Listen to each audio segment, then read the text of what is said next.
Assalamualaikum warahmatullahi wabarakatuh.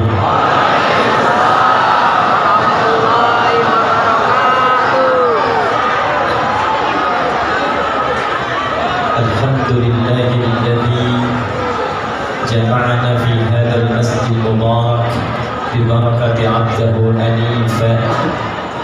Wassalatu wassalamu ala rasulillahil ladzi ursila rahmatan lil alamin wa huwa akhir rasulin ursila hanifan wa salawatullahi alaihi wa salamuhu tam wa ala alihi wa sahbihi wa dhurriyyatihi wa ummatihi ila yaumil mi'adi wa wafa wa ba'd. Yang kami muliakan, yang kami hormati dan kami doakan senantiasa dalam kebaikan dan kemuliaan keluarga besar Haji Hanif, Haji Musannif, tanpa kecuali baik itu dari keluarga beliau, adik kakaknya.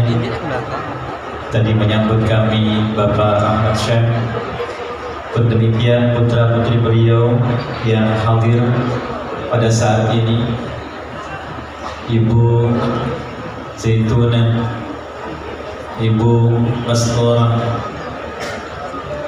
ada lagi Ibu Khairul Nisa, Bapak Kahfil Wara, Bapak Musa Ikhwan Syekh, Ibu Sri Rezeki, Ibu Dewi Pertiwi, Pak Musa Rejeksa Modelapan, Pak Musa Indonesia, dan Ibu Windy Wulandari. Mudah-mudahan seluruh keluarga, anak cucunya diberkahi oleh Allah Subhanahu wa Ta'ala, seperti Allah memberkahi bukan hanya keluarga beliau tapi menjadi ayahanda kita semua, insyaallah. Jamaah sekalian yang saya cintai, yang saya hormati, para ulama, tuan guru kita, ketua MUI, dari ormas-ormas kita, tokoh masyarakat, pemerintahan, kita doakan semuanya mudah-mudahan dilindungi oleh Allah Subhanahu wa Ta'ala, diberikan keberkahan dan kelancaran dalam menunaikan tugas, dan yang lebih penting diridhoi oleh Allah Subhanahu wa Ta'ala, sehingga tugas-tugas dunianya menjadi bekal hisab yang ringan di hadapan Allah dan meraih pahala kebaikannya. Itu pesan Nabi, dicantumkan dalam hadis riwayat Muslim nomor hadis 1855, diriwayatkan oleh sahabat bernama Auf bin Malik al-Ashja'i. Nabi mengajarkan harus ada hubungan baik antara pemimpin dengan masyarakat. Nabi mengatakan, atau kama qala Rasulullah sallallahu alaihi wasallam, khiyaru a'immatikum man tuhibbunahu wa yuhibbunahu wa tusalluna alaihim wa yusalluna alaikum. Para pemimpin yang terbaik dan rakyat yang baik itu, man tuhibbunahu wa yuhibbunahu, adalah yang senantiasa menanamkan cinta di antara mereka. Jadi kalau daerahnya ingin berkah, tempatnya ingin berkah, yang harus ditanamkan itu sifat saling mencintai. Rakyatnya cintai pimpinannya, RT-nya, RW-nya, camatnya, wali kotanya, ke atas sampai gubernurnya, sampai ke atasnya lagi pimpinan tertingginya. Tanamkan cinta dari masyarakat, niscaya Allah pun tanamkan cinta dari pemimpinnya pada masyarakat. Bagaimana caranya? Yang pertama, biasakan, kata Nabi, saling mendoakan. Saya biasa kalau di dalam negeri atau di luar negeri, singgah pertama menapak di bumi manapun, itu alhamdulillah yang biasanya kami mohon doa kepada Allah, dimudahkan para pemimpin di wilayah itu dan masyarakatnya diberikan keberkahan. Kalau sudah saling mendoakan, diikat dalam kebaikan, nanti Allah bimbing pemimpinnya memiliki kebijakan yang baik, masyarakatnya merespon dengan diri-diri kebaikan. Hadirin sekalian, bila ada yang bertanya, kita akan masuk pada inti pembahasan kita. Apakah ada petunjuk dalam hadis Nabi tentang pertemuan kita di Jumat ini, di siang menjelang Jumat ini? Apakah Nabi pernah mengisyaratkan? Apakah Nabi SAW pernah menunjukkan dalam sabdanya sehingga pertemuan kita bukan hanya menjadi ngaji bareng, tapi termasuk diikutkan pada sunnah Rasulullah SAW? Kita lacak dalam hadis-hadis yang diriwayatkan oleh para imam-imam hadis. Pertama, ada satu hadis yang banyak dikutip para ulama dan ahli hadis, sehingga viral bukan hanya di satu kitab tapi beragam kitab. Kita ambil satu, Sunan Abu Dawud. Abu Dawud ini nama aslinya Sulaiman As-Sijistani, dari Sijistan. Hafal banyak sekali hadis dan lisannya itu ringan mengucapkan hadis, lunak sekali.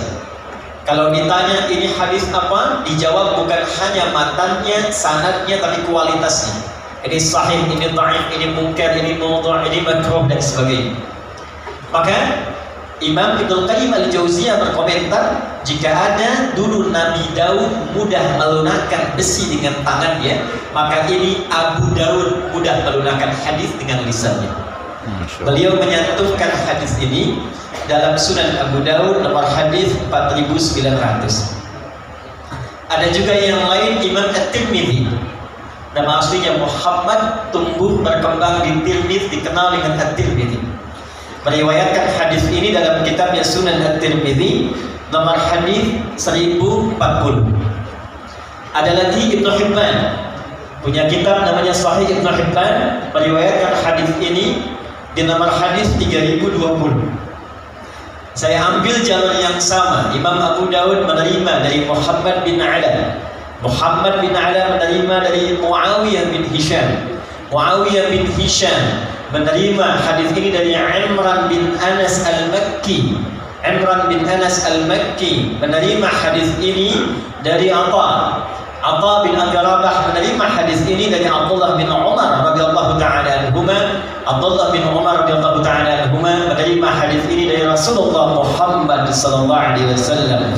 Bin Abdullah bin Abdul Muttalib bin Hashim bin Abdul Manaf bin Qusay bin Marrah bin Kilab bin Ka'ab bin Ghalib bin Fijr bin Malik bin Nadar bin Kinana bin Khuzaimah bin Mudrikah bin Ilyas bin Izar bin Mudar bin Ba'ad bin Adnan bin Adi bin Adri bin Muqawwam bin Nahur bin Tarikh bin Ya'rub bin Yasjub bin Nabit bin Ismail alaihi salam bin Ibrahim alaihi salam bin Azar atau bin Nahur bin Abir bin Kinan bin Al-Fakhshad bin Sam bin Nuh alaihi salam bin Mikhlail bin Tushalah bin Kinan bin Alwas bin Tir bin Adam alaihi salam. Coba ulangi. Hadisnya berbunyi, qala Rasulullah sallallahu alaihi wasallam, udhkuru mahasina mautakum. Udhkuru mahasina mautakum wa kuffu an masawihim. Di jalurnya Sayyidah Aisyah radhiyallahu taala anha, di jalurnya Al-Mughirah bin Syu'bah radhiyallahu taala anhu, la tasubbu halakakum aw mautakum wadhkuru fihim khairan. Di jalurnya Ibnu Abbas radhiyallahu taala anhuma, la tasubbu amwatana wadhkuru lahum aw la tu'dhu ahyana. Atau kama qala Rasulullah sallallahu alaihi wasallam. Ya, kita masuk ke inti hadisnya. Bapak Ibu sekalian, ada yang sangat menarik di hadis yang dipesankan Nabi ini. Kalimatnya singkat, padat, tegas tapi dalam. Udhkuru mahasina mautakum. Kalau ada yang wafat di antara kalian, kata Nabi, maka sibukkanlah dengan menyebut-nyebut, memviralkan, menceritakan kebaikan-kebaikannya. Wa kuffu an masawihim. Wa kuffu ay imtana'u, dan kemudian tahanlah dirimu, jangan pernah lakukan an masawihim, untuk menyebutkan keburukan-keburukan. singkat, padat, dalam. Kalau ada orang wafat, kata Nabi, sibukkan diri kalian, apalagi keluarganya, kerabatnya, untuk memviralkan. Di bahasa sekarang viral. Kalau terjemah dulu itu baru disebutkan, ceritakan. Kalau sekarang orang senang viral karena kalau sudah viral, kemudian bisa di-share, bisa di-like dan di-subscribe. Viralkan. Kenapa mesti diviralkan? Di sini para ulama mengajarkan setidaknya ada 3 hal yang penting dalam kalimat Nabi ini, yang bila dikerjakan akan terus melahirkan manfaat bagi yang wafat, memberikan jariah bagi yang telah wafat, meneruskan kebaikan bagi yang hidup, dan yang ketiga yang paling penting, memberikan peta jalan kehidupan bagi yang hidup, bagaimana nanti setelah wafat akan dikenang seperti orang baik yang kita viralkan kebaikannya itu. Maka pelajaran pertama kita turunkan dengan cepat. 1. Udhkuru mahasina mautakum. Kata para ulama, hadis ini yang pertama memberikan pesan dalam kepada kita betapa Allah Subhanahu wa ta'ala saking tingginya memuliakan ciptaannya, saking tingginya mengistimewakan manusia sebagai hambanya yang utama. Maaf, jangankan saat hidup, saat wafat pun dijaga kehormatannya. Jadi hanya dalam Islam yang manusia itu dituntun untuk memuliakan manusia lainnya, jangankan dalam hidup, saat wafatnya pun dijaga. Saya berikan satu rahasia ya, tapi ini diantara kita saja nih. Nanti saya akan nyambung ke almarhumnya. Buka Quran surah 17 di ayat ke-70, paling kanan di pertengahan di mushaf. Hanya manusia yang saat diciptakan oleh Allah itu dari awal penciptaannya sampai pemberian misinya, sampai wafat dan kembalinya, dimuliakan, disanjung, diviralkan di kalangan makhluk lainnya. Saya mulai Quran surah ke-17 tadi ayat 70. Walaqad karramna bani Adam wa hamalnahum fil barri wal bahr wa razaqnahum minat thayyibat wa faddalnahum ala katsirin mimman khalaqna tafdila. Walaqad karramna, ayatnya dimulai dengan lam qad tambahna.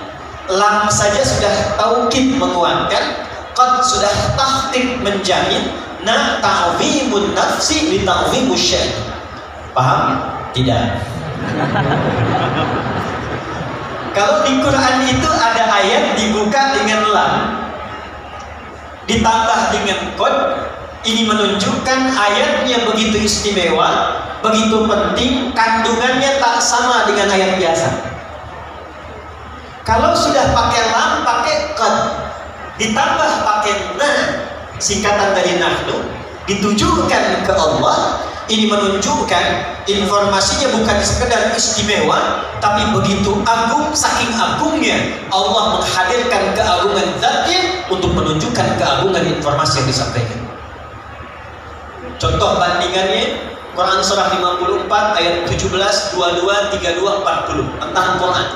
Walaqad yassarnal Qur'ana lidzikri fahal min muddakir. Saking agungnya Quran, tingginya Quran, itu orang-orang yang mau berinteraksi dengan Al-Quran, ngaji Quran, membaca Quran, menghafal Quran, itu dijamin keutamaannya 4 kali dibandingkan dengan amalan biasa menggunakan lam, qad, dan na ta'zimun nafsi. Karena itulah Quran tidak diturunkan kecuali malaikat yang istimewa yang membawa, Jibril. Sejak Jibril bawa Quran, naik status jadi Ruhul Amin, Sayyidul Malaikat. Diturunkan pada Nabi Muhammad SAW. Begitu Nabi Muhammad membawa Al-Quran, naik status beliau menjadi Sayyidul Anbiya wal Mursalin. Diturunkan di hari Jumat. Begitu Jumat mendapati turunnya Quran, naik status harinya menjadi Sayyidul Ayyam. Masya Allah. Diturunkan di malam hari, saat turunnya malamnya berubah menjadi status Lailatul Qadar, Lailatul Mubarakah. Turun di Mekah, Mekah berubah menjadi tempat yang penuh berkah. Turun di Yathrib, Yathrib berubah jadi Al-Madinah Al-Munawwarah. Siapa saja yang bisa dekat dengan Al-Quran maka mendapatkan keutamaan serupa dan jaminannya keagungan Allah Subhanahu wa Ta'ala. Ayat yang serupa nafasnya itu tentang manusia. Jadi bukan hanya Al-Quran.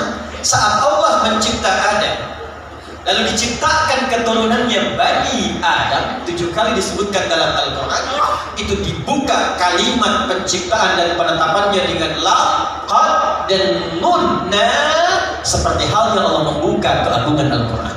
Walaqad karramna Bani Adam. Allah menegaskan, hei, aku tidak menciptakan hambaku manusia ini dengan penciptaan biasa. Bersamaan dengan penciptaannya, aku muliakan, kata Allah, seluruh bagian penciptaannya. Jadi cuma satu makhluk Allah yang dicipta itu semuanya mulia, baik fisiknya sampai sifatnya sampai keadaan dirinya.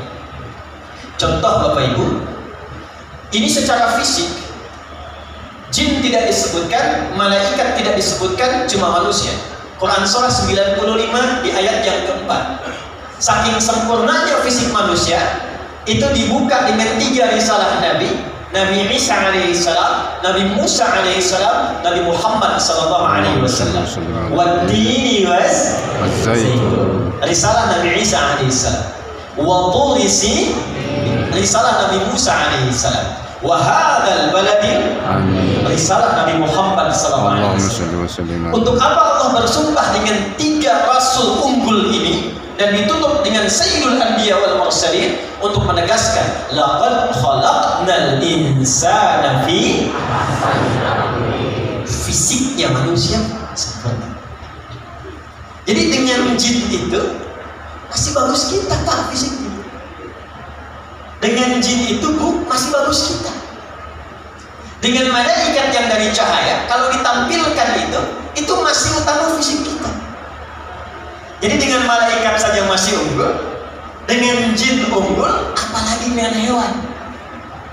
Ibu main ke kebun binatang di Medan, absen tuh dari monyet sampai singa.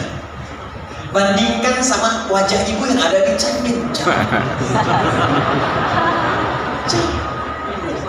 Karena itu ketika disebutkan mulia, dinamakanlah dengan basyar.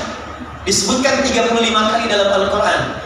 Kita selalu ngaji Jumat tuh kalau nggak Yasin Al-Kahf ayat 110-nya, qul innama ana basyarun mithlukum. Basyar itu bukan sekedar nama, manusia yang dicipta dengan kulit halus dan baik. Karena itu nggak boleh di dalam Quran itu fisik sengaja dirubah, nggak boleh.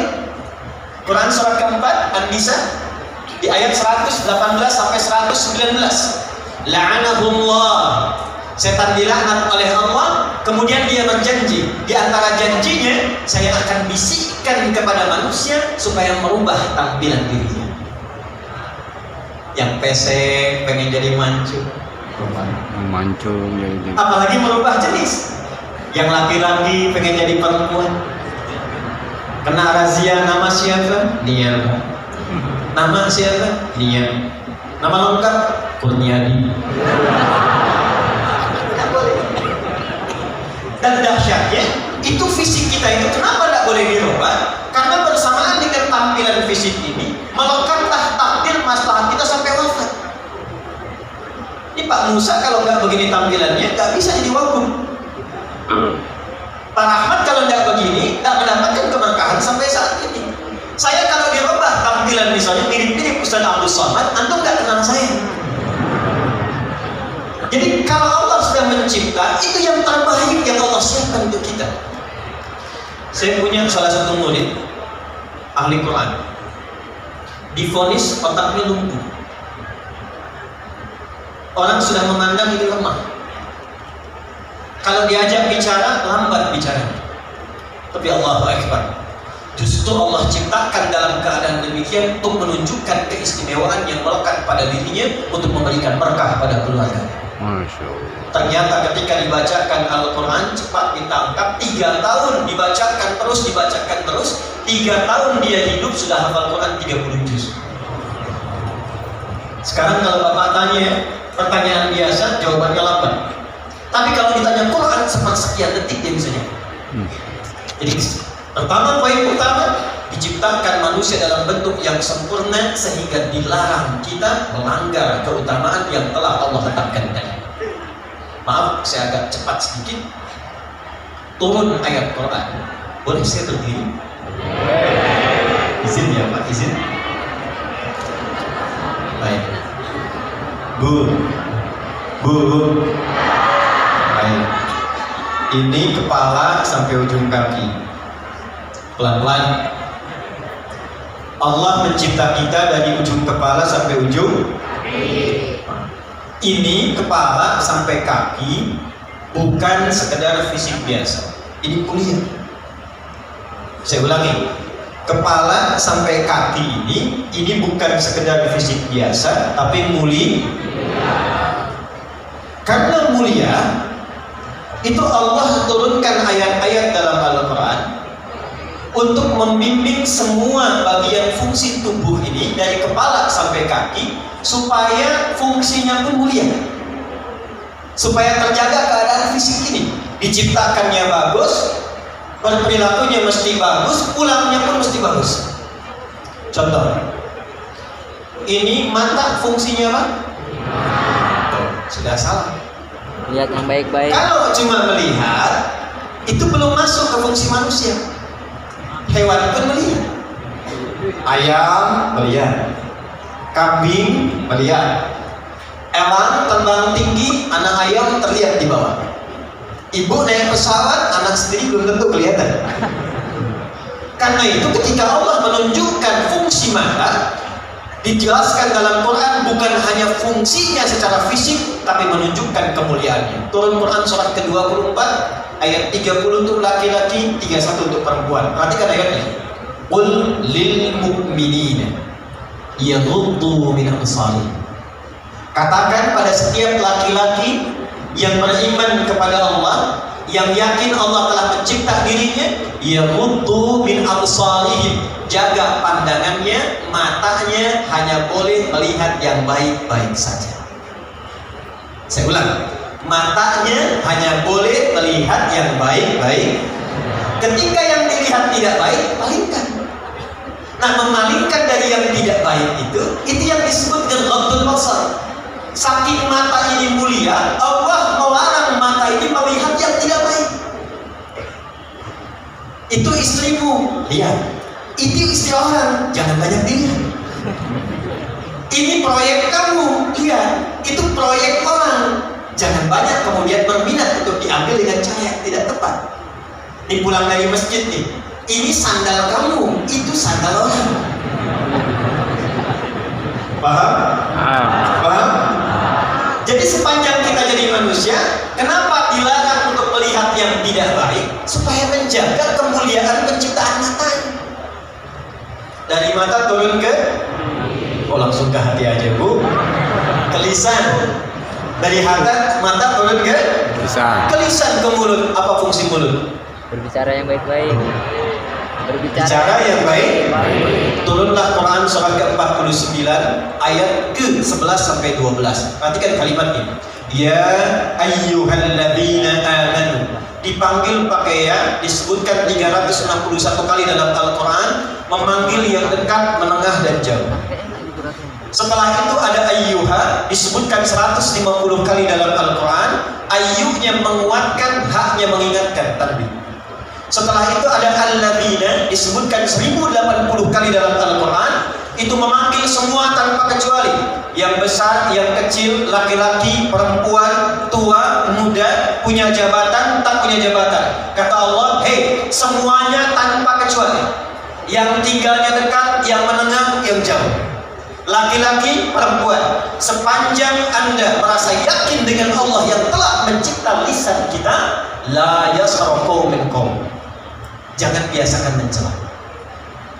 La yaghtab ba'dukum ba'da, jangan gibah, jangan gosip. Kenapa dilarang melukai dengan celaan? Kenapa lisan tidak boleh merendahkan? Karena dijaga oleh Allah supaya lisan ini selalu tampil terhormat. Sebab ketika ada seseorang mencela, itu pasti keadaan dirinya rendah di hadapan Allah Subhanahu wa Ta'ala. Kalau nggak percaya Bapak Ibu silahkan pulang dari sini, keluarkan kata-kata kotor, saat yang bersamaan rendah keadaan kita di hadapan Allah Subhanahu wa Ta'ala. Itulah sebabnya muncul hukum haram. Dari kata hurmah, sesuatu yang terhormat. Jadi turunnya hukum haram ini asalnya bukan ingin mencegah kita dari satu perbuatan, bukan, tapi ingin menjaga kehormatan kita karena Allah menciptakan kita dalam keadaan yang mulia. Satu, ini penting dulu saya sampaikan. Ini saya mohon maaf sebesar-besarnya sebelum saya masuk ke hal yang terkait dengan ayahanda kita Haji Hanif, karena kita kehilangan bagian pertama. Quran minta saling menyayangi, sekarang yang terjadi saling menyakiti. Buka berita, lihat sekarang baik yang online ataupun yang offline. Setiap kita buka berita, 85% beritanya kalau bukan pembegalan, bukan perampokan, bukan kemudian pembunuhan, maaf, yang satu mencela pada yang lainnya, yang satu melukai pada yang lainnya. Padahal yang kita ngaji Quran yang sama, nabinya nabi yang sama. Kenapa orang dahulu bisa menjaga dan mempraktekkan Quran itu untuk menampilkan kebaikan dirinya, orang sekarang menjauh dari petunjuk Quran dan hadis? Ini bagian pertama. Awas, hati-hati ya, hati-hati, karena nanti ada orang yang saat akan masuk surga ditimbang amalnya, kata Nabi, ternyata terhambat dia karena pernah melukai fisik baik dirinya ataupun orang lain. Yuk kita lihat, cek hadis Muslim, riwayat sahabat Abu Hurairah radhiyallahu taala anhu. Saya agak cepat. Jadi satu kali Nabi sedang kumpul begini, tiba-tiba beliau tanya pada sahabat, "Atadruna al-muflis?" Tahukah kalian tentang orang yang bangkrut saat di hari kiamat nanti? Lalu sahabat rebutan menjawab. Kata mereka, "Ya Rasulullah, al-muflisu fina ma la dirham lahu wa la mata'." Orang bangkrut menurut kami yang sudah tidak punya uang spesial pun, tak ada aset sedikit. Secara teori dunia benar. Perhatikan jawabannya. Al-muflisu min ummati. Orang bangkrut yang mengaku umatku itu. Tolong garis bawahi ya. Nabi tidak menyebutkan umatnya Nabi Isa, tidak menyebutkan umatnya Nabi Musa, tapi ada orang mengaku umatnya Nabi Muhammad sallallahu alaihi wasallam. Saya tanya yang hadirin di sini semua, kita umatnya Nabi bukan? Umat Nabi. Ulangi, kurang keras. Umatnya Nabi bukan? Umat Nabi. Perhatikan baik-baik, hati-hati. Ada di antara umat Nabi, ya'ti yaumal qiyamati, datang di hari kiamat bisolatin, sholatnya rajin sekali. Jadi tercatat tulisan di kitabnya itu rajin sholat. Jangankan fardunya, sunnahnya pun dia full. Dia tahajud, dia sholat sunnah, ada catatannya. Wasyamin, rajin puasa. Jangankan Ramadan, Senin datang dia puasa, Kamis datang dia puasa. Dia tak tunggu Senin Kamis, dia lakukan puasa dahulu. Wazakatin, rajin zakat. Fokus. Cuma sayang, kata Nabi, wayati qad syatama hadza. Tapi saat yang bersamaan dia pernah mencaci orang lain. Wa qadzafa hadza, menuduh orang lain. Wa daraba hadza, menyakiti fisik orang lain. Puncaknya, awas hati-hati, wasafaka dama hadza. Bahkan ada yang menumpahkan darah, menyebut nama Allah di dalamnya. Allahu Akbar, tembak orang lain. Allahu Akbar, bunuh orang. Allahu Akbar, bunuh orang lain. Hati-hati, kalau Nabi pernah sampaikan, berarti potensi terjadinya itu mungkin terjadi. Maaf, mudah-mudahan tidak terjadi di Medan, di tempat lainnya lagi. Amin. Apa yang amin? Jadi waktu terjadi bom di Jalan Tamrin, itu saya sedang di Lampung. Lagi begini, tiba-tiba jamaah angkat tangan bertanya, "Ustaz, apakah bom di Jalan Tamrin itu termasuk jihad fisabilillah?" Saya bilang, "Pak, sependek pengetahuan saya, jihad fisabilillah itu jihad di jalan Allah, bukan di Jalan Tamrin." Jihad fisabilillah itu jihad di jalan Allah, bukan di jalan Tamrin. Maka kata Nabi, kalau ada yang seperti seperti itu mesti hati-hati. Karena apa yang terjadi? Tukhadhu hadza min hasanati. Kalau ada orang baik sholat, lantas dia setelah sholat mencela orang, maka diambil pahala itu dari sholatnya, diberikan kepada orang yang baru dicela itu. Kalau ada orang puasa, saat buka menggibahi orang, menggosipkan orang, itu diambil pahala puasanya, ditransfer kepada orang yang digibahi itu. Fa'in faniyat hasanatuhu, kalau habis kebaikan ini masih ada sisa satu, pernah fitnah orang, maka karena nggak ada bekal lagi, bangkrutlah dia. Dosa-dosa orang yang difitnah itu diambil, diberikan kepadanya. Fa'uhim hafitnah, maka dicuci dulu di neraka, baru kemudian diangkut, diberikan ke dalam surga. Fisik. Awas, penting saya sampaikan karena sabda Nabi ini zaman sekarang kita mudah dapati. Betapa banyak orang cuma update status tapi isinya bisa melukai orang lain. Dan yang paling menarik, betapa banyak Nabi ngasih kemudahan untuk ibadah, tapi ketika dipraktekkan kok menjadi saling berselisih. Mudah-mudahan di sini tidak ya, atau jangan-jangan tidak kelewat.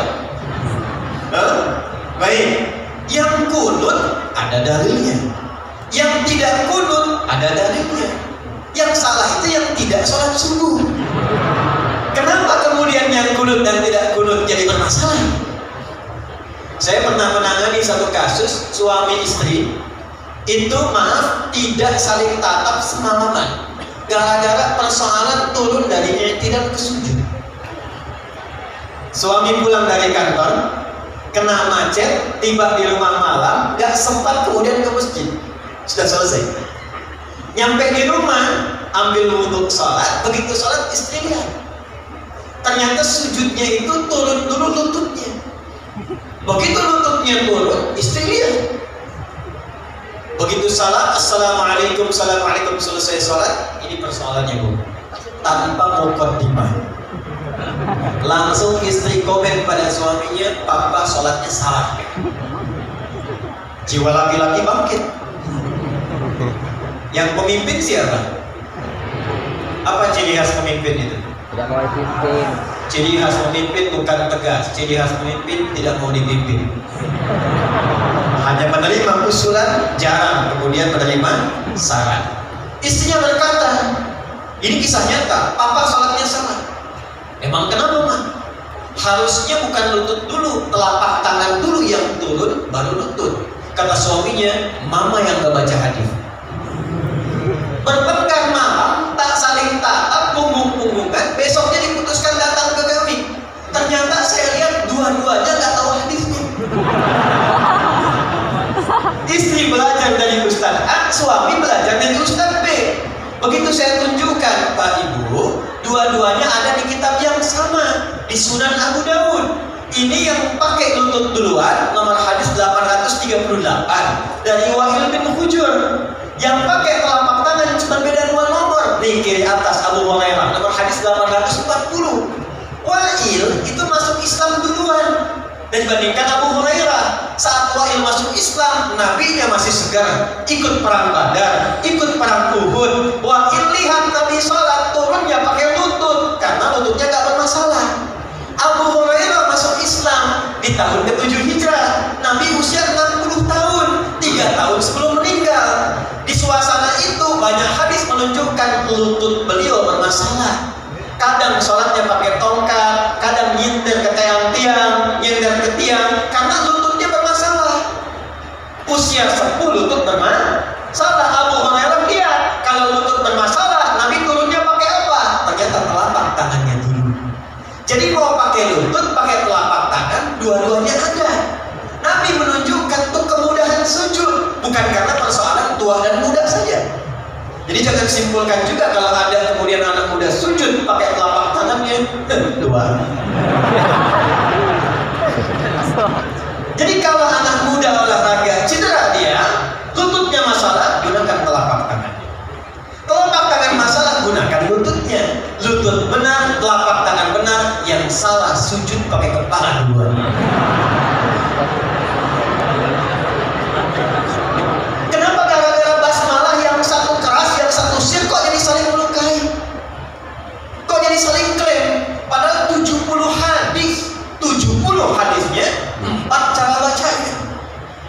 dijaharkan Bismillahirrahmanirrahim. Bisa disirkan Bismillahirrahmanirrahim. Maaf, kalau sudah silent, sir, tidak usah ditempel ke mic. Bismillahirrahmanirrahim. Nah, itu jahar namanya. Sir pelan yang dengar kita. Yang ketiga, bisa tak usah dibaca sama sekali. Alhamdulillahi Rabbil Alamin. Yang keempat, riwayat Abu Hurairah, baca jahar rakaat pertama Bismillahirrahmanirrahim. Rakaat kedua tidak dibaca langsung hamdalah. Alhamdulillahi Rabbil Alamin. Empat-empatnya ada dari Nabi. Diajarkan oleh Nabi pada sahabat. Sahabat mengajarkan, dirangkum oleh 4 imam besar dipilih oleh mereka. Imam Abu Hanifah An-Nu'man wafat tahun 150 Hijrah, memilih langsung baca hamdalah.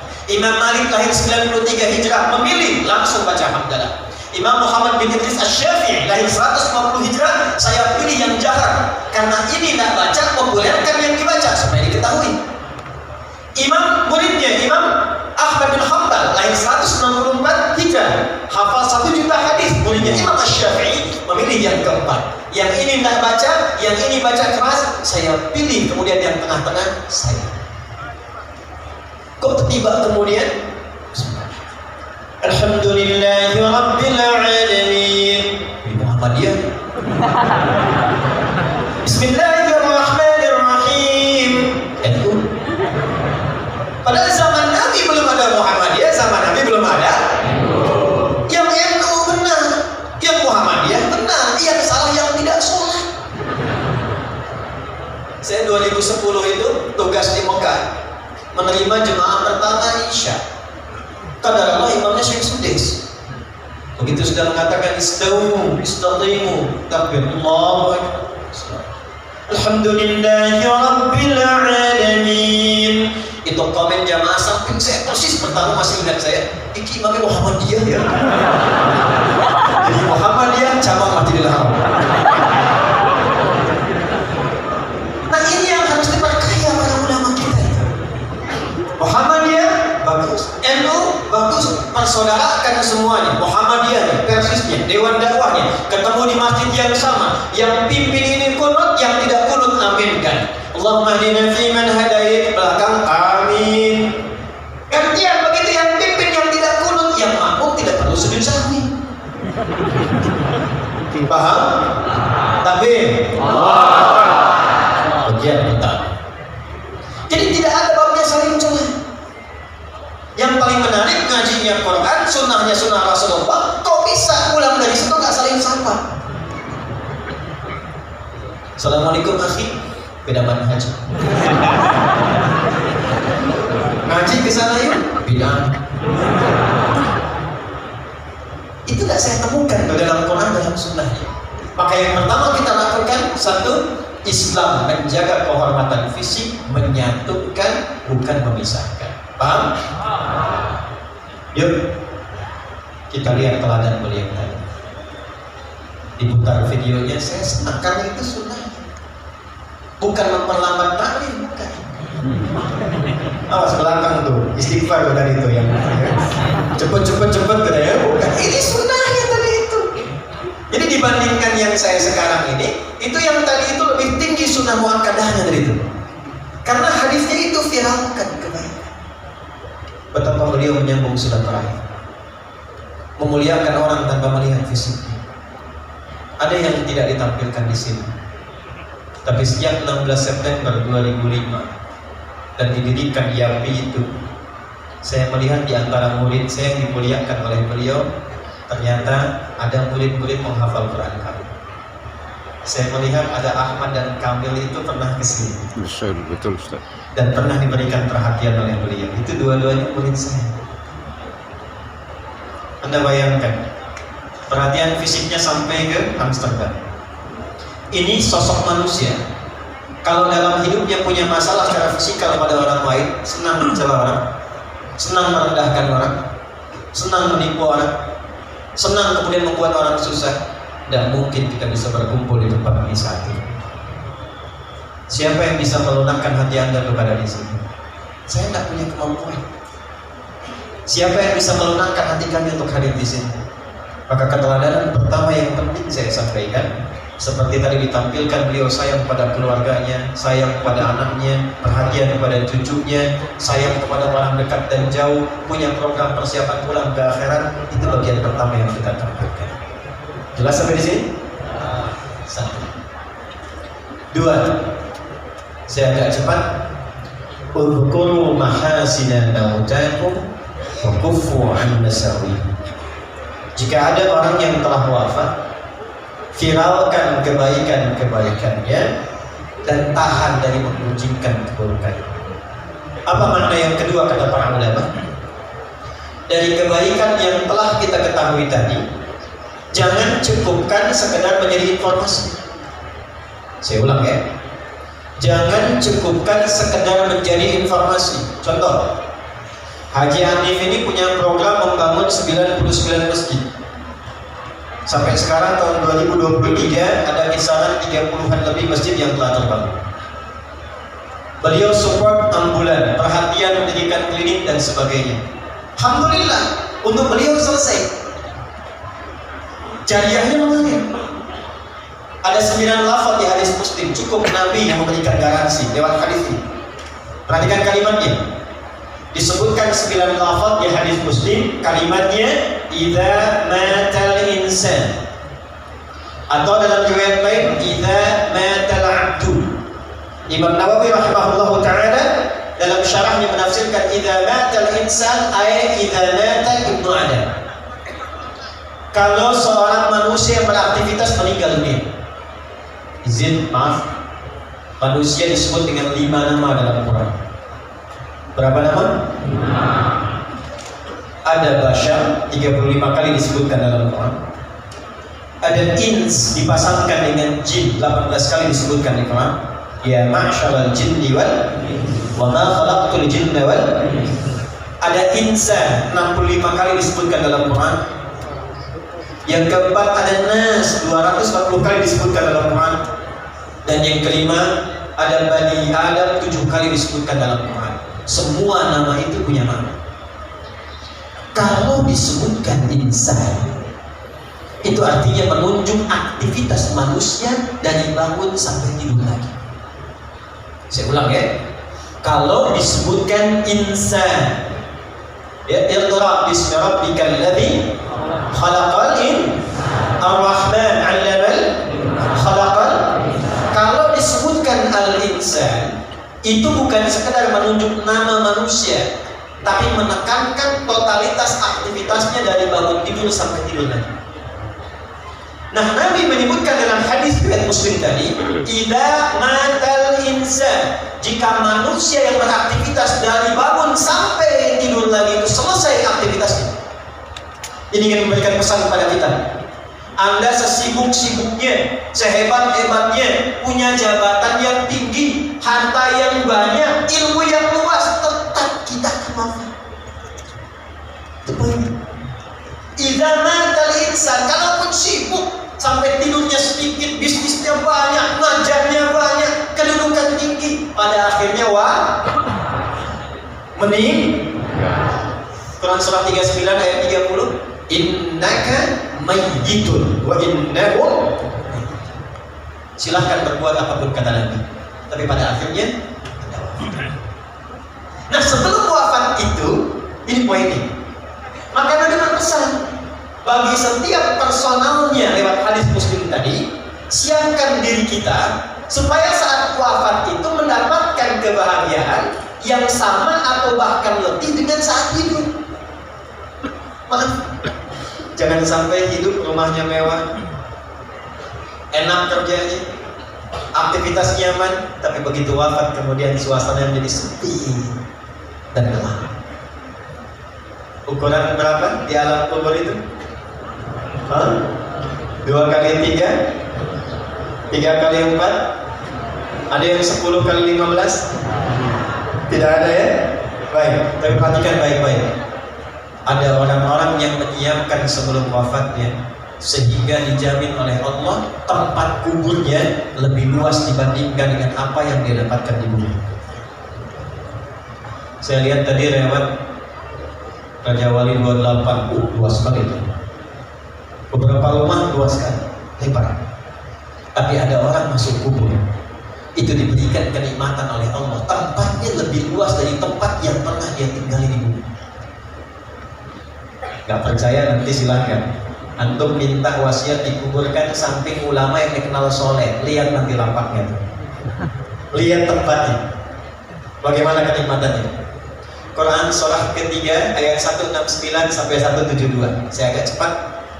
Wala tahsabanna alladhina qutilu fi sabilillahi amwatan bal ahya'un 'inda rabbihim yurzaqun farihina bima atahumullahu min fadlihi. Maaf keluarga besar Haji Hanif. Wa yastabshiruna billadhina lam yalhaqu bihim min khalfihim alla khaufun 'alaihim wa la hum yahzanun.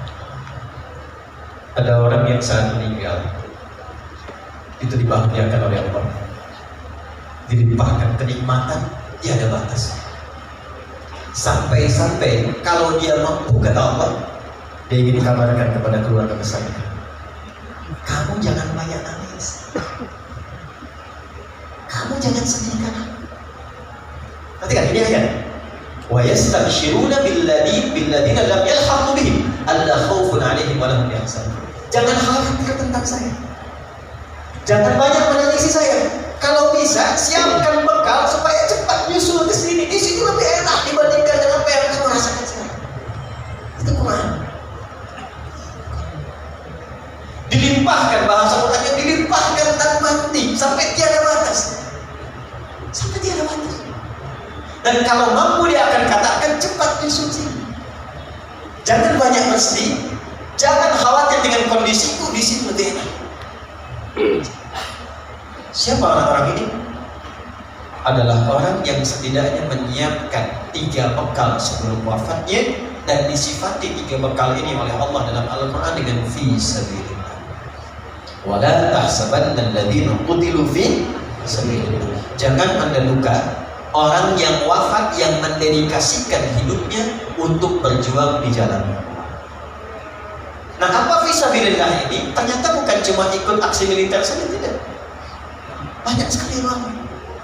Satu, kata Nabi, idza matal insanu inqata'a sa'iru amali. Memang orang itu kalau sudah wafat terputus semua potensi pekerjaannya. Sudah. Gak bisa sholat lagi, gak bisa puasa lagi, gak bisa kerja lagi. Tapi Masya Allah, ada 3 yang dia siapkan sebelum meninggal, dan 3-tiganya walaupun tak mampu dikerjakan lagi, pahalanya terus mengalir. Jadi kalau nanti ini mengalir, wujudnya berupa cahaya di alam kuburnya. Berupanya cahaya, nur. Ya, bentuknya diberikan cahaya. Lalu diberikan kenikmatan oleh Allah berlimpah, dicukupkan semuanya. Nikmat. Apa 3 ini? 1, dia menyiapkan sebelum pulangnya amalan utama yang melahirkan transfer pahala disebut dengan sedekah jariyah. Saya ulangi, namanya sedekah. Ini rumus cepatnya buat kita yang hidup nih. Ini beliau sudah mengajarkan tadi lewat tayangan yang kita lihat. Jadi sedekah itu ada 2. Saya ulangi, sedekah ada berapa? 2. Semua kegiatan baik kita itu disebut sedekah namanya. Salat itu sedekah. Zakat itu sedekah. Di Quran zakat disebut sedekah. Khudh min amwalihim sedekah. Dikeluarkan disebut sedekah. Innamas shadaqatu lil fuqara. Sedekah. Nah, sedekah jenisnya 2. 1 yang disebut sedekah tsabitah. Amalan tetap selesai saat hidup, pahala nggak ngalir saat wafat. Contoh, kita sholat sehari berapa? 5 kali yang fardu. Setelah meninggal kan tak sholat lagi. Nah, yang mengalir pahalanya itu yang kita kerjakan saat hidup. Selesai meninggal, nggak dapat transfer pahala lagi dari sholat kita. Selesai. Itu namanya sedekah tsabitah. Tapi kalau Anda siapkan karpet untuk masjid, saya mau titip 1 keran untuk orang wudhu, saya mau titip genteng 1 saja untuk yang di masjid, saya mau titip 1 mushaf untuk dibacakan oleh anak-anak penghafal Quran, kemampuan cuma 1, bekal cuma 50.000, saya berikan mushaf, saya simpan di masjid Al-Musannif bisa. Allahu Akbar, wafat orangnya. dibaca mushafnya oleh satu jamaah yang hadir di masjid itu. Begitu dibacakan satu huruf saja, Nun, berlakulah hadis At-Tirmidzi nomor hadis 2910. Man qara'a harfan min kitabillahi falahu asyru hasanah. Siapa yang baca satu huruf dari Al-Quran, orang yang baca dapat langsung pemberian dari Allah 10 kebaikan. Satu hurufnya 10 ini jangan dihitung begini 1, 2, 3, 4 itu sedikit. 10 itu di hadis Muslim analoginya sama dengan ke masjid dapat 25, jarak satu keduanya 500 tahun, 2 ke 3 500 tahun, 3 ke 4 500 tahun. Ditampakkannya nanti saat sakaratul maut. Di pahala itu 10 yang disebut pahala ajrun, tampaknya saat sakaratul maut. Ditampakkan oleh Allah sehingga dia senang. Saat senang itulah dia dalam keadaan tenang dicabut nyawanya sehingga dipanggil dalam keadaan yang tenang. Quran surah 89 ayat 27 sampai 30. Ya ayyatuhan nafsul mutmainnah. Kenapa mutmainnah? Karena tenang, diperlihatkan bagian pahalanya. Dibacakan 10 dapat. Tapi hadisnya belum selesai.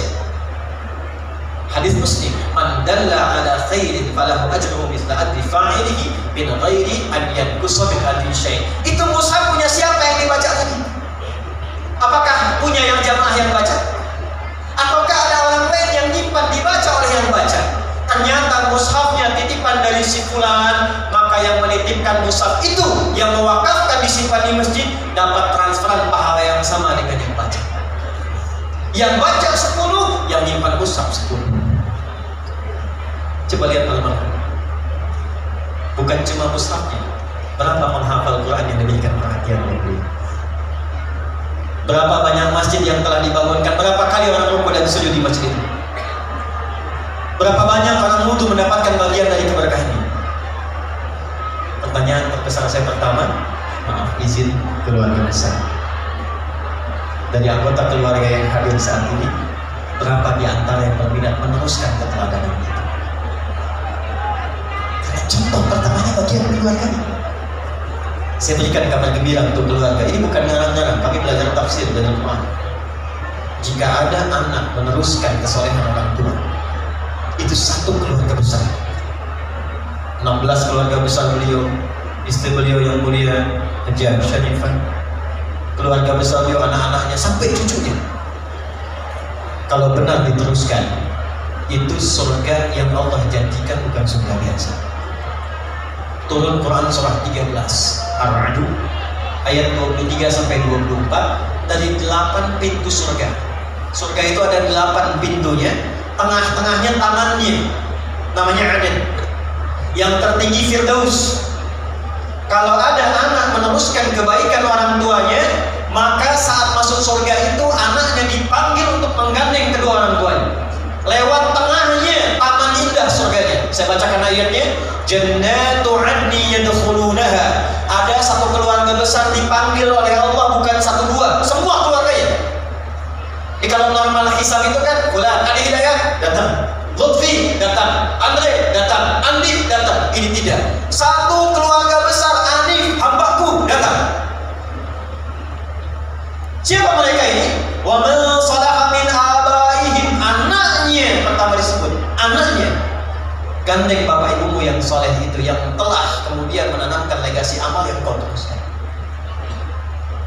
Minta diganti. Ini Allah yang firmankan.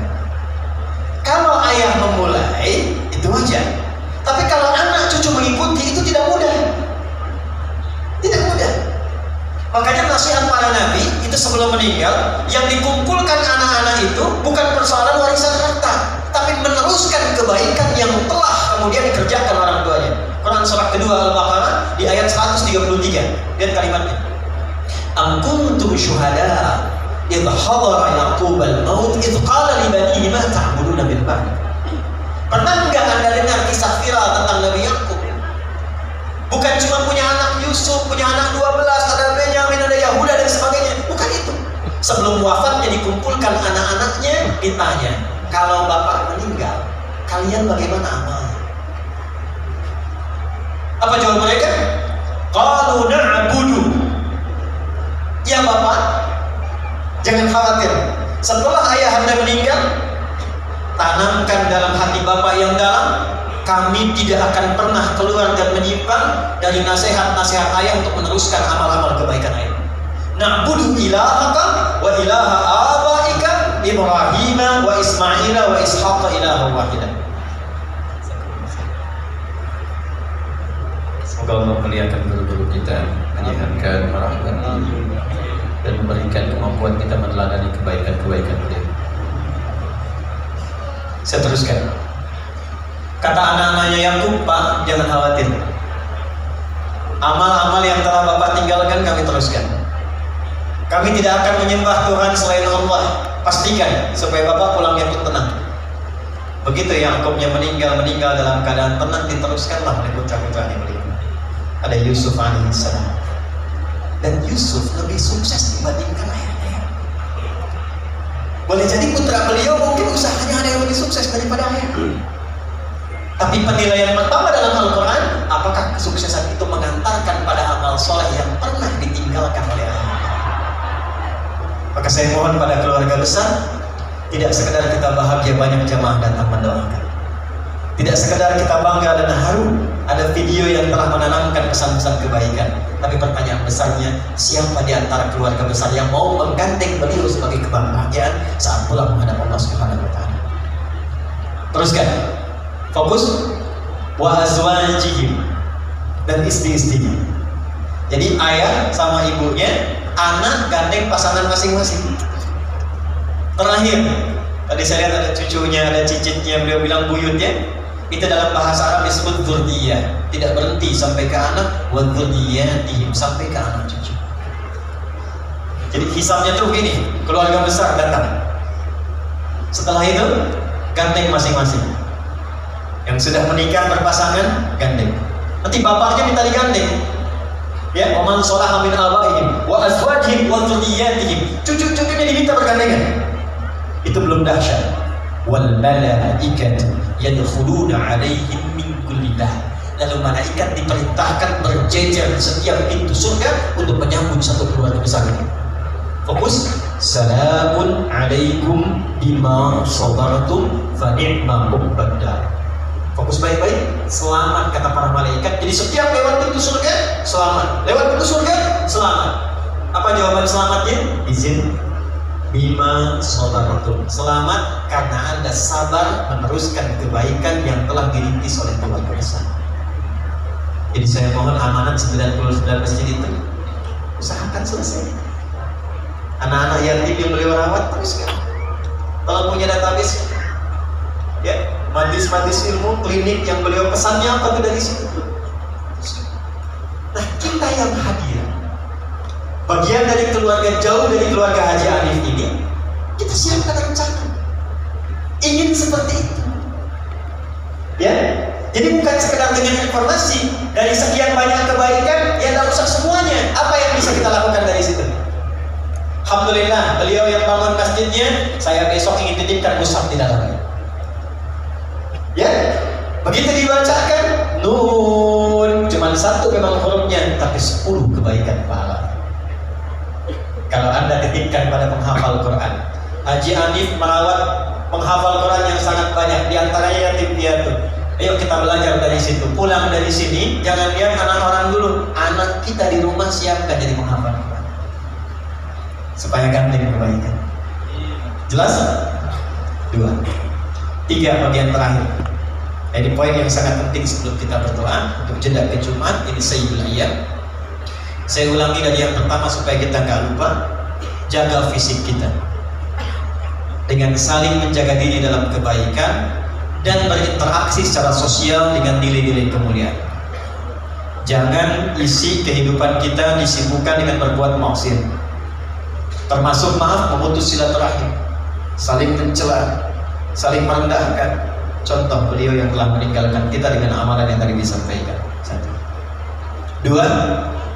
Tidak ditampilkan amalan soleh orang wafat itu kecuali untuk diteruskan oleh keluarganya atau diteladani oleh orang-orang yang mengetahuinya. Izin, tadi saya baru sebutkan 1, sedekah jariyah. Jadi ini setiap yang sholat nanti Jumat ini sekarang taklim, beliau tinggal terima itu. Tinggal terima. Nanti lihat lihatnya saat masuk ke alam kubur. Ya, saat masuk baru dirasakan.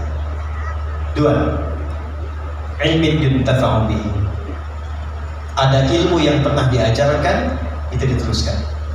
Saya mohon izin tidak bermaksud mengajari, tapi hanya mengingatkan anak-anak beliau dan cucunya. Saya yakin selama hidup itu pasti ada petua-petua beliau yang baik. Teruskan, ajarkan lagi. Beliau mungkin pernah mengajarkan jangan tinggal sholat. Beliau mungkin pernah mengajarkan bersabar ketika menjalani usaha, berbuat yang jujur. Itu ilmu, ya. Jadi mohon maaf nih, izin cucunya, anaknya, kalau ada bawaan malas sholat, ingat beliau rahimahullah, ingat buyut, ingat ayah. Dan cahaya nggak sampai. Di Mesir ada orang soleh, kisah nyata. Begitu beliau meninggal, maaf, anak perempuannya jadi penari. Penari yang terbuka, saya tak perlu sebut. Itu malam satu kali bermimpi bertemu ayahnya. Makam ayahnya sepi katanya. Itulah. Ayah tidak mendidik engkau untuk menjadi seperti ini. Maka dia bangun kaget, dia menangis, dia bertobat, dia konsultasi pada seorang ulama. Kekinian dia berubah menjadi perempuan yang sangat soleh. Beliau amalnya sudah banyak. Tapi kalau ada anaknya, ada cucunya, ada godaan-godaan, mau tertinggal sholat nih, cahaya belum mengalir, keterangan belum tiba. Ilmin yuntafa'u bihi. 3. Ini spesifik, waladin salihin yad'u lahu. Waladin salihin yad'u lahu. Anak-anak soleh yang dididik oleh beliau, yang membiasakan berdoa untuk kedua orang tuanya, baik yang hidup ataupun yang telah wafat. Jadi mohon izin ya, setelah sholat sertakan doa. Dan bukan setelah sholat saja, setiap amal lain. Selesai ngaji ini, walam yakul lahu kufuwan ahad, jangan berhenti doa. Ini ada doa khusus hari Jumat, saya ajarkan ya, mohon izin nih. Ada doa khusus dibacanya tiap hari Jumat. Ini saya targetkan sedikit. Kalau dibaca dengan baik, hadisnya tersambung, insya Allah Allah cukupkan rezekinya, Allah jaga dari perbuatan maksiat, dan diberikan yang paling utama dari kegiatannya. Jadi kalau kerja dikasih jabatan yang utama, kalau ilmu yang utama yang mudah diamalkan. Allahumma Allahumma Allahumma Allahumma ikfina bihalalika an haramik Allahumma ikfina bihalalika an haramik wa aghnina bita'atika an ma'siyatik wa bifadlika amman siwaka. Itu biasakan di hari Jumat ya, dibacanya boleh yang laki-laki itu saat jeda di antara dua khutbah. Yang perempuan itu semua Jumat tuh afdal. Yang perempuan biasanya Sayyidah Fatimah radhiyallahu ta'ala anha itu punya waktu khusus dan punya asisten untuk melihat kondisi matahari hanya Jumat saja, ba'da asar menjelang maghrib. Jadi kalau sudah tiba matahari itu mau ke barat, itu asisten Sayyidah Fatimah mengatakan hanal waqt. Kata Sayyidah Fatimah, hahiya waqtuha. Waktu mustajab itu dari mulai malam ke pagi, khususnya sa'atan, waktu sejenak di antara dua khutbah, puncaknya menjelang maghrib. Bacakan 3 bagian itu dan itu bersanad. Itu kan sanad. Yang terakhir, yang ketiga. Saya ulangi, yang terakhir, yang ketiga. Setelah mendapatkan bagian-bagian tadi, istiqamah, pilih satu, siapkan bekal kita untuk pulang. Tadi kan sudah banyak beliau Haji Arif rahimahullah ta'ala. Masjid ada, yatim ada, klinik ada, susah banyak di dunia. Nah setelah paham yang banyak tadi, oleh kita keluarkan satu untuk kita, yang cocok apa? Tidak harus ikuti banyak, yang cocok apa? Apa dasar hadisnya? Singkat, hadisnya sahih. Nabi duduk dengan sahabat, lalu menyampaikan, nanti di hari kiamat, di antara kalian ada yang dipanggil oleh pintu-pintu surga. Nabi ada yang dipanggil dari pintu Ar-Rayyan. Ya, maka nada munadin, penjaga pintu Ar-Rayyan manggil, aina shaimun, aina shaimun, mana yang biasa di dunianya puasa, mana yang biasa puasa. Maka nanti refleks amalan puasa itu menggerakkan tubuh bangkit. Nggak bisa untuk asal bangun saya, tidak. Karena mulut dikunci. Al-yauma nakhtimu ala wa tukallimuna aydihim wa tashhadu arjuluhum. Itu yang menggerakkan tubuh bangun, itu amal kita. Kalau nggak biasa puasa nggak bisa bangun. Tapi kalau biasa puasa, amalan puasa yang mendorong tubuhnya bangkit, langsung dia pergi ke tempat itu. Fa idza dakhaluhu ughliqa. Kalau masuk semua tutup langsung. Nggak bisa ngintip. Itu pintunya Ar-Rayyan yang biasa puasa. Ada pintu namanya babut tahajud. Memang tidak rajin puasa, tapi dia tunggangi satu amalan, saya pengen tahajud. Maka nanti dipanggil lewat pintu namanya pintu tahajud, babut tahajud. Ada pintu namanya babus sholawah. Pilih 8 amalan pokok, pilih salah satu, tunggangi itu sebelum kita pulang menghadap Allah Subhanahu wa taala. Itu rumusnya.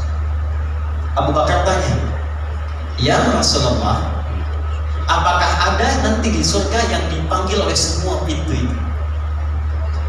Jadi begitu dihisab, itu baru hisab dimulai, pintu semua manggil. Mana fulan, mana fulan, mana fulan, bukan umum lagi. Ya. Mana si fulan, mana si fulan, semua pintu manggil.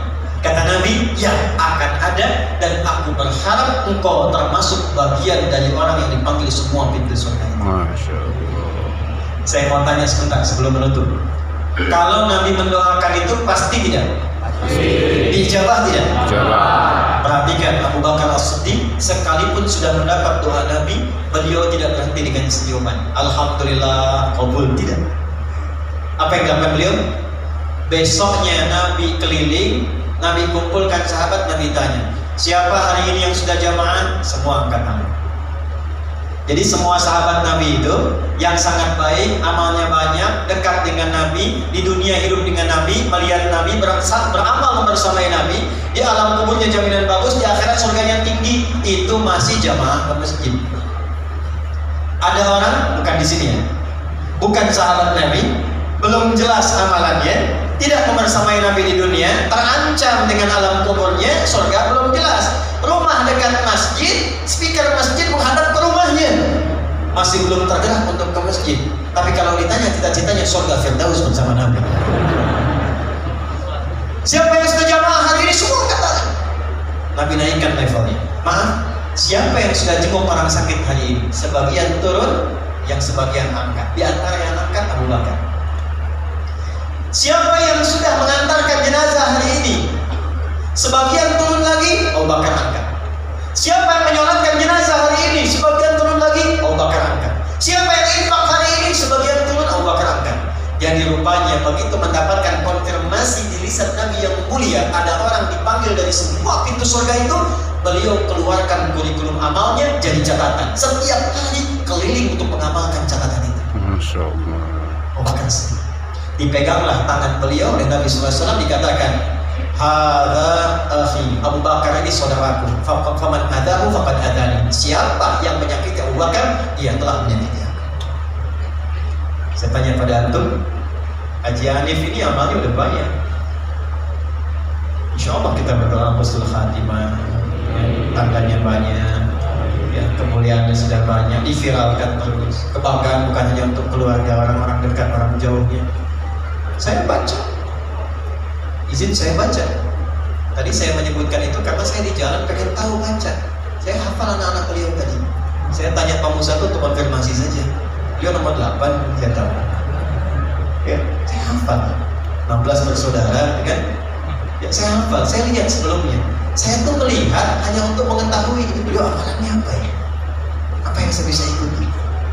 Ternyata saya temukan di antara murid saya pun diapresiasi oleh beliau. Kami punya angkatan pertama ahli Quran, angkatan pertama 14.000 orang. Di antara 14.000 orang itu ada yang diapresiasi beliau, diperhatikan beliau.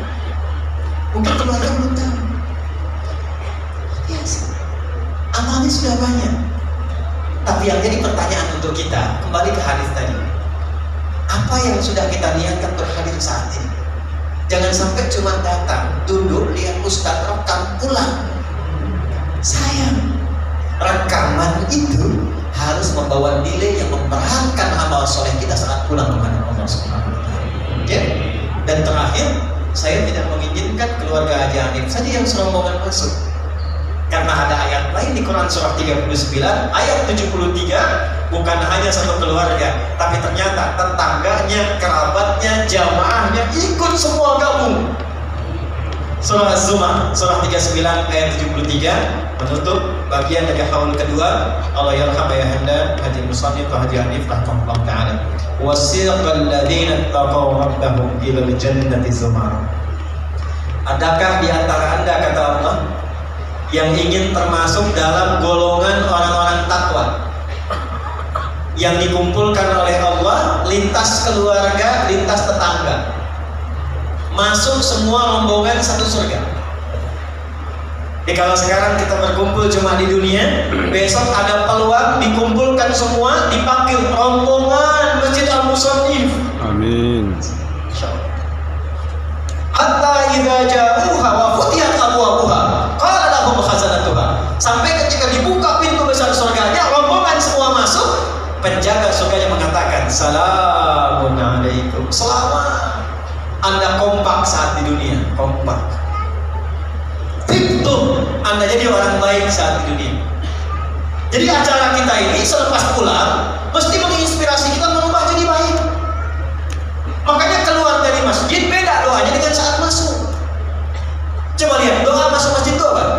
Allahumma ftahli abwaba Rahmatik. Ya Allah, mohon bukakan untukku pintu-pintu rahmatmu. Saya tanya sama antum deh yang laki-laki, kalau masuk masjid itu dari satu pintu atau banyak pintu? Satu pintu. Banyak, masuk sini keluar lagi, masuk sana keluar lagi gitu. Walaupun pintunya banyak, pasti masuknya di satu arah kan? Satu pintu kan? Pintu itu kalau satu babun, kalau banyak abwabun. Kok bisa masuk satu pintu? Minta doanya banyak pintu. Allahumma ftahli abwaba rahmatik. Perhatikan ya, saya mau akhiri. Ya Allah, mohon bukakan untukku pintu-pintu rahmat. Kenapa rahmat pintunya banyak? Karena umumnya ada 3 pintu rahmat. Satu, ada pintu solusi dari orang yang sedang punya kesulitan. Itu di Quran surah kedua Al-Baqarah ayat 155 sampai 157. Wala, perhatikan kalimatnya, wala nabluwannakum bisyai'. Ada orang hidup yang dapat ujian, minal khauf, gelisah. Ini ada sebagian yang sudah gelisah, di jam berapa selesai? Kapan persiapan Jumat? Wal ju', ada yang lapar. Ada yang datang ke sini sejak subuh, belum sarapan. Tanya-tanya habis Jumat dapat nasi kotak gak gitu ya? Wa naqsi minal amwal. Ada yang datang ke masjid barangkali punya persoalan di kantor. Akhir bulan belum jelas bagaimana gajiannya. Wal anfus, ada yang sakit sampai sebagian wafat. Terakhir, maaf, wa thamarat, ada yang hasil kerja kerasnya mungkin diambil orang lain. Maksudnya apa? Tidak semua yang masuk ke masjid itu hatinya gembira. Ini wajahnya senyum-senyum, mungkin sedang punya masalah.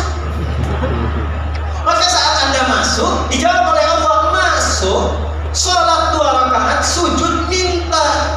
Saat Anda minta itulah Allah jawab. Apa jawabannya? Ayat 157-nya, ulaika alaihim shalawatun min rabbihim wa rahmah. Jadi Anda masuk, Allahumma ftahli abwaba rahmatik, rahmat. Allah tanya, rahmat yang mana yang kamu inginkan? Saya punya masalah, ya Allah. Nama saya memang rahmat, tapi masalah saya banyak. Sujud minta. Makanya ke masjid itu jangan cuma diam, datang, sholat 2 rakaat, sujud minta. Bukan bikin status, bukan gosip. Saya tidak, Ustaz, tidak seperti ibu itu tuh, sama. 2, maaf. Rahmat Allah yang kedua itu singkatnya puncak ampunan dari dosa yang sudah bertumpuk. Pernah mabuk, pernah zina, pernah bunuh, pernah merampok, pernah membegal. Ada yang begitu di sini? Mumpung ada polisi dulu. Kalau ada orang pernah menyimpulkan bahkan ini dosa saya terlampau banyak, tidak tahu diampuni atau tidak, dengan sifat yang tertinggi yang keempat. 1 Ghafir, 2 Ghafar, 3 Ghafur, 4 Rahim dengan rahmat. Turun Quran surat 39 ayat 53. Qul ya ibadiyalladzina asrafu ala anfusihim la taqnatu min rahmatillah. Anda datang ke masjid, sujud, taubat. Begitu taubat, diampuni dosanya oleh Allah, diberikan jalan pulang yang lapang. 3. Ini bagian yang paling penting. Rahmat Allah meminta keutamaan dunia dan akhirat.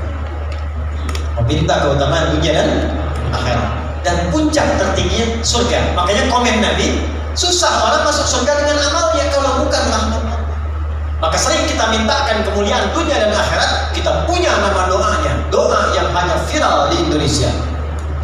Al-Baqarah ayat 201. Wa minhum may yaqulu rabbana atina fid dunya Hasanah. wa fil akhirati Hasanah. wa qina Adzabannar. doa apa itu? Sapu. Sapu jagat. Ada doa sapu jagat, ada doa sapu gak ada jagatnya, ada doa jagat gak ada sapunya. Cuma di Indonesia, orang Arab gak kenal itu. Ya? Tapi doanya ada. Al-Baqarah ayat 201. Itulah masjid. Tapi ini yang mau saya akhiri sebelum kita berdoa. Coba keluar dari masjid. Kakinya kaki apa? Kiri. Doanya sama nggak dengan saat masuk? Tidak. Saat keluar yang kita katakan Allahumma As'aluka inni as'aluka min fadlik. Ya Allah, aku keluar sekarang. Aku minta yang utama darimu, yang merubah diriku lebih baik dari sebelum masuk. Acara ini sekarang ada di masjid. Temanya memang haul. Tapi kita belajar dari hadis tadi bagaimana meneladani kebaikan-kebaikan Allah yarham supaya kita praktekkan dalam hidup. Maka saya tidak menginginkan ada satu orang pun keluar dari masjid ini kecuali berubah keadaan hidupnya lebih baik daripada sebelumnya. Amin. InsyaAllah keluar dari sini kita menjadi rajin sholat. InsyaAllah keluar dari sini kita menjadi rajin mengaji Al-Quran. InsyaAllah keluar dari sini kita bersaudara saling menguatkan. Amin. Tidak menjelek-jelekan orang lain. Amin. Ya, memuliakan, mendoakan orang lain. Dan saya bermohon pada Allah, mudah-mudahan pertemuan kita Jam'an Mubarakah menginspirasi siapapun yang ada di luar. Kita berikan contoh. InsyaAllah jangan tunggu haul tahun depan lagi, tapi setelah keluar dari sini, kalau ada orang tanya, di mana orang baik di Indonesia? Medan. Di mana yang rajin sholat di Indonesia? Medan. Di mana orang jujur di Indonesia? Medan. Di mana orang-orang yang menyambung silaturahim? Medan. Sehingga Anda bisa berkata, Horas. Sampai kembali ke hari kiamat insyaallah. Kita berdoa dan kita akan sampai ke persiapan Jumat. Mudah-mudahan doa kita diterima oleh Allah Subhanahu wa taala. Saya tidak bermaksud mewakili para ulama-ulama kita, hanya menyampaikan kembali apa yang diajarkan. Doa kita ada 3 insyaallah. Yang pertama doa dikhususkan pada Allah yarham Haji Musannif Al-Hadif. Kemudian yang kedua kita khususkan untuk keluarga-keluarga beliau, baik istri beliau, kerabatnya, anak-anak beliau, dan keturunan beliau. Dan yang ketiga untuk kita semua yang hadir, mudah-mudahan jauh ataupun dekat mendapatkan kemuliaan-kemuliaan keberkahan si Allah Subhanahu wa taala. A'udzubillahi minasyaitonir rajim. Bismillahirrahmanirrahim. Alhamdulillahi rabbil alamin. Allahumma nahmaduka hamdan kama 'allamtana an nahmadak wa nashkuruka syukran kama 'allamtana an nashkuraka antal muqaddim wa antal mu'akhir bi yadika al-khair innaka 'ala kulli shay'in qadir. اللهم صل وسلم على حبيبك الكريم ورسولك المصطفى الامين سيدنا محمد وعلى اله وصحبه اجمعين. اللهم انا نخصك يا الله بدعائك باسمائك الحسنى وصفاتك العلى. اللهم يا الرحمن الرحيم يا الملك القدوس الذي على كل شيء قدير بيدك الخير في كل عصر بيدك يسير. اللهم نخصك بدعاء يا الله بابينا وجدنا يا الله واخينا هادي مصنف. اللهم اغفر له يا الله وارحمه وزد له نورا في قبره. Ya Allah, kami khususkan doa bermohon pada ayahanda kami, ya Allah, kakek bagi cucu-cucunya, buyut bagi cicitnya, ayah ya Allah bagi anak-anaknya, suami bagi istri tercintanya. Ya Allah, lapangkan kubur beliau ya Arhamar Rahimin. Anugerahkan ya Allah limpahan cahaya-cahaya kebaikan bagi beliau ya Rabbal Alamin. Berikan jariah terbaik pada semua amal soleh yang telah beliau kumpulkan ya Rabbal Alamin. Jadikan kuburnya ya Allah sebagai bagian dari pancaran dan percikan kenikmatan surga. Allahumma ya Rabbal Alamin barik ya Allah ailatihi ya Rabbal Alamin min awladihi wa ahbadihi wa aqribaihi ya Rabbal Alamin. Ya Allah, sebagaimana Engkau berikan negeri kebaikan pada Haji Musannif selama hidupnya sampai wafatnya, maka percikan kebaikan itu kepada seluruh keluarga besarnya. saudara-saudarinya ya Allah, istri tercintanya, anak-anaknya, cucunya. Allah barik ya Allah hadina aina, berkahi keluarga ini ya Rabbal alamin. Yassir lahum kulla amalihim ya Allah, wardah kama tuhibbu wa tarda. Ya Allah, anugerahkan kemudahan dalam aktivitas mereka, berikan ridha pada semua aktivitas mereka, cintai mereka dalam kebaikan dan jauhkan mereka dari kemaksiatan yang dapat menjauhkan mereka dari pertemuan dengan orang tua mereka. Allahumma ya Allah, kama karamta wa barakta li hadhihi al-a'ilah, wa ya Allah fabarik lana jami'an jam'an mubarakan, ij'al jam'ana hadha jam'an marhuman wa tafarraqana min ba'dihi tafarruqan ma'suman. Ya Allah, seperti Kau limpahkan kebaikan kemuliaan pada keluarga besar Haji Alif dalam hidupnya atau setelah wafatnya, maka berikan kebaikan yang sama kepada kami hadirin pada saat ini ya Rabbal alamin. Berkahi kehidupan kami ya Allah, jadikan pertemuan kami pertemuan yang saling mencintai. Bila kami mesti berpisah, jadikan perpisahan kami mengharapkan silaturahim dan kebaikan di antara kami. La tada'lana fi maqamina hadza dhanban illa ghafarta. Ya Allah, bila ada pendosa hadir di sekitaran masjid ini, jangan biarkan ia pulang kecuali Kau ampuni seluruh dosa-dosanya. Wala hamman illa farajtah. Jika ada yang datang di antara kami membawa kegelisahan, jangan biarkan ia pulang kecuali Kau telah menangkan keadaan hatinya. Allahumma wala asran illa yasartah. Jika ada di antara kami yang datang membawa kesulitan, jangan biarkan ia pulang kecuali Kau telah tenangkan keadaan hatinya dan hilangkan seluruh kesulitannya. Allahumma wala maridun illa syafaitah. Jika ada di antara kami yang tengah beruji dengan penyakit seberat apapun, maka mohon angkat dan sembuhkan seluruh penyakitnya. Allahumma ya Rabbal alamin, Rabbana atina fid dunya hasanah wa fil akhirati hasanah wa qina adzabannar. Ij'al baqiyata hayatina hayatan thayyibah wa akhir wafatina husnal khatimah. Ya Allah, jadikan sisa hidup kami lebih baik daripada hari-hari sebelumnya, dan bila pun kami wafat di hari ini, wafatkan kami dalam keadaan husnul khatimah. Khafif lisanan naqula kalimat tauhid la ilaha illallah. Ya Allah, mohon ringankan lisan kami, khususnya dalam sakaratul maut kami, untuk mengucapkan kalimat tauhid la ilaha illallah. Wa ajib kalimatana bi qaulika ya ayyatuhan nafsul mutmainnah irji'i ila rabbika radiyatan mardiyah fadkhuli fi ibadi wadkhuli jannati. Ya Allah, dan mohon jawab kalimat kami dengan panggilan-Mu yang indah, hei jiwa-jiwa yang tenang, cepat pulang kepadaku. Aku ridha denganmu, dengan amalku, dan Kau pun akan ridha dengan pemberianku. Jadi bagian dari hamba aku siapkan surga untukmu. Allahumma ishtaqna bi Rasulillah sallallahu alaihi wasallam. Allahumma ishtaqna bi Rasulillah sallallahu alaihi wasallam. Ishtaqna bi Rasulillah sallallahu alaihi wasallam. Ya Allah, kami rindu untuk berjumpa dengan Rasulullah sallallahu alaihi wasallam. Lam na'ish ma'ahu fil hayya wa lam narahu fil manam, fala tudayyi'na al-fursata yawmal qiyamati najtami wa narahu yawmal qiyamati ya arhamar rahimin. Ya Allah, kami tidak hidup bersama beliau di dunia ini. Kami bahkan tidak menatap beliau di alam mimpi kami, ya Allah. Maka mohon jangan hilangkan kesempatan pada kami untuk membersamai, minimal menatap beliau di jannah-Mu nanti ya Rabbal alamin. Ma'alladzina an'amta 'alaihim minan nabiyyin was-siddiqin wasyuhada'i was-shalihin wa hasuna ulaika rafiqa. Allahumma sallallahu ala habibikal karim rasulika al-mustafa al-amin sayyidina Muhammadin wa ala alihi wa sahbihi ajma'in. Wa akhiru da'wana subhanakallahumma wa bihamdika asyhadu an la ilaha illa anta nastaghfiruka wa natubu ilaika. Walhamdulillahi rabbil alamin.